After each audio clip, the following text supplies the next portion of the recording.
पुलस्त्य कुलातील आपला पिता विश्रवा मुनींकडून विभीषणाला वेदांचे ज्ञान झाले होते.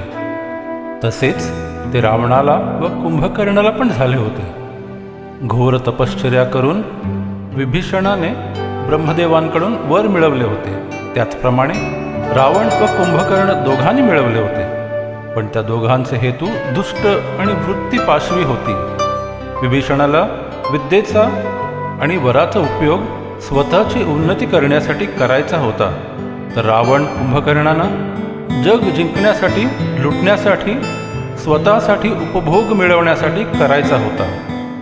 शूर्पणखा रावणाकडे श्रीरामाची तक्रार घेऊन आली तेव्हा घडलेला प्रकार ऐकून आणि आपल्या बहिणीची अवस्था पाहून रावण खवळून उठला. तो श्रीरामांचा वध करण्यास निघाला. तेव्हा अकंपन नावाचा त्याचा एक मंत्री त्याला म्हणाला, महाराज, राम एवढा कुशल योद्धा आहे की त्याचा युद्धात कोणी पराभव करू शकत नाही. त्याचा भाऊ लक्ष्मण सुद्धा तसाच पराक्रमी आहे. म्हणून शूर्पणखेने वर्णन केलेली ती त्रिभुवन सुंदरी श्रीरामांची पत्नी सीता तिचे युक्तीने अपहरण करा, म्हणजे तिच्या वियोगाच्या दुःखाने राम आपोआप मरून जाईल. विभीषणाने असा सल्ला देण्यापासून अकंपनला रोखण्याचा प्रयत्न केला, पण खुद्द रावणाला तो सल्ला फारच आवडला. त्या बदसल्ल्याप्रमाणे त्याने सीतेला मारीच राक्षसाच्या मदतीने कपट करून पळवून आणून लंकेत ठेवले. सीतेला पळवून आणून रावणाने आपल्या पापकर्मांवर कडीच केली होती. हे कृत्य पाहून विभीषण विटून गेला. राक्षसांचे हेर श्रीरामांसंबंधी ज्या बातम्या आणत त्या ऐकून त्याच्या मनात श्रीरामांविषयी स्नेह निर्माण होऊ लागला होता. तो आधीच सात्विक वृत्तीचा विष्णुभक्त होता. त्याला या सर्व प्रकरणात लंकेच्या नाशाची बीजे दिसू लागली. हनुमानाची आणि त्याची भेट झाल्यानंतर त्याच्या मनाला शांती प्राप्त झाली.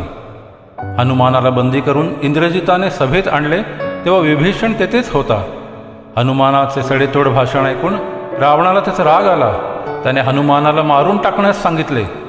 त्याचे ते आततायी कृत्य पाहून विभीषण त्याला म्हणाला, दूताचा वध करीत नाहीत, तसे करणे धर्माच्या विरुद्ध आहे.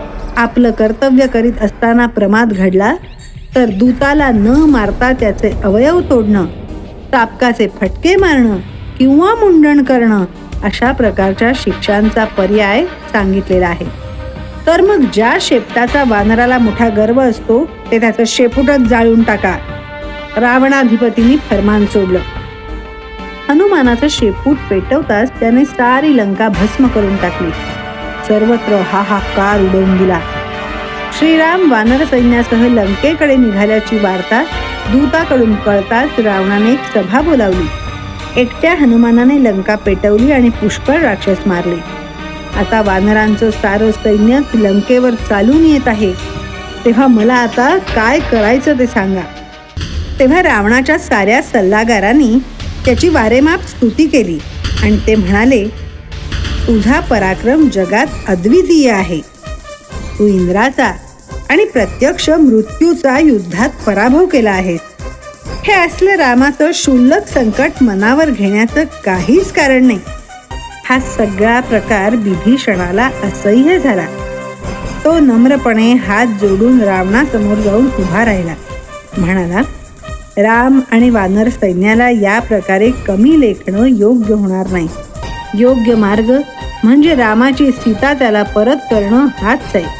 हे बघ विभीषणा, मला कशाचीच भीती वाटत नाही. सगळे देव जरी रामाच्या मदतीला आले तरी राम माझ्यासमोर पालापाचोळा आहे. विभीषणाचं भाषण ऐकून इंद्रजित संतापला. तो म्हणाला, छे, ह्या सभेमध्ये सर्वात भेकड आणि नामर्द असा एकच आहे आणि तो म्हणजे विभीषणा तू. इंद्रजिता, मोठ्यांशी कसं बोलावं हे तुला समजत नाही. तू अजून बाल आहेस. सल्ला देण्याची योग्यता अजून तुला मिळायची आहे. आपल्या मुलाला त्याने असं बोलताच रावण विभीषणावर चिडला.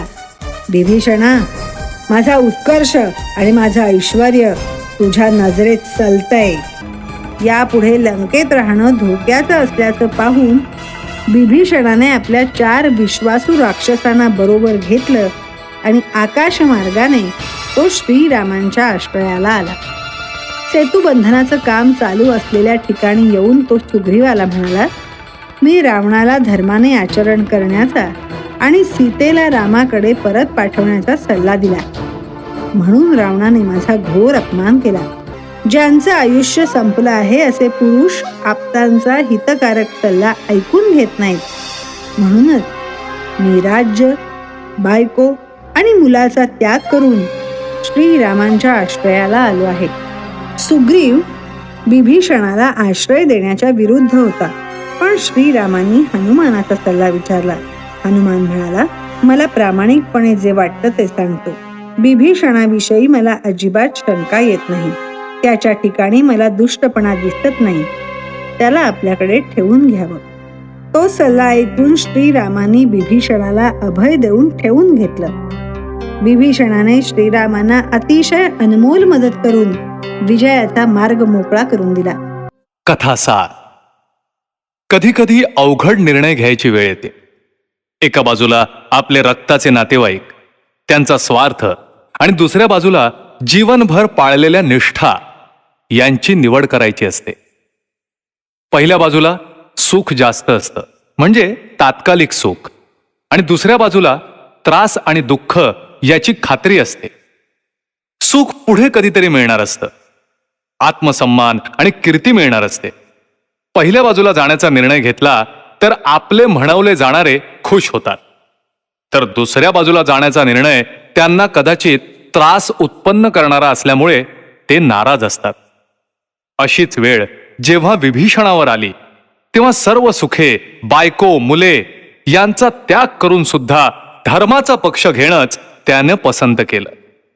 जेव्हा केव्हा आपल्या आयुष्यात सत्य असत्य, योग्य अयोग्य किंवा धर्म अधर्म यातील कोणती बाजू निवडावी असा प्रश्न उभा राहील, तेव्हा विभीषणाची आठवण जरूर ठेवा.